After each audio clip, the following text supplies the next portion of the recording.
Hi friends, வணக்கம் and welcome back to SmileySamayal channel.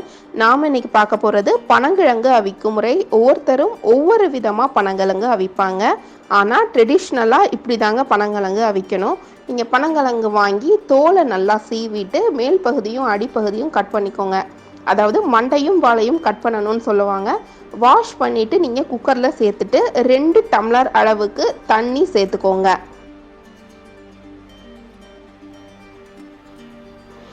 இப்போ இதில் வெள்ளைப்பூடை நல்லா தட்டி வச்சிருக்கிறேன், அதை சேர்த்துக்கிறேன். 1/4 டேபிள் ஸ்பூன் அளவுக்கு மஞ்சள் தூள்,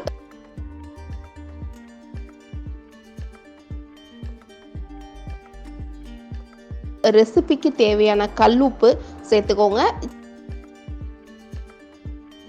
சின்ன துண்டு வெல்லமும் இது கூட சேர்த்து குக்கரை க்ளோஸ் பண்ணி 5 இருந்து 10 நிமிஷம் வச்சு இறக்கிட்டீங்கன்னாவே பனங்கிழங்கு நல்லா வெந்து ரெடி ஆகிடும். நீங்களும் பனங்கிழங்கை இதே மெத்தடில் அவிச்சு சாப்பிட்டு பாருங்க. பனங்கிழங்கு நம்ம உடம்புக்கு ரொம்பவே நல்லது.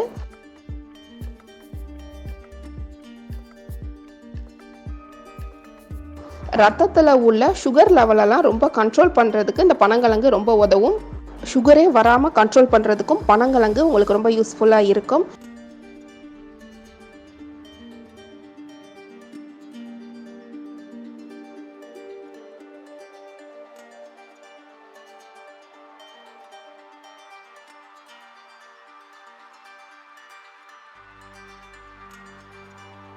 நீங்களும் உங்கள் வீட்டில் ட்ரை பண்ணி பாருங்கள். அடிக்கடி பனங்கிழங்கு சாப்பிடுங்க. தேங்க்ஸ் ஃபார் வாட்சிங்.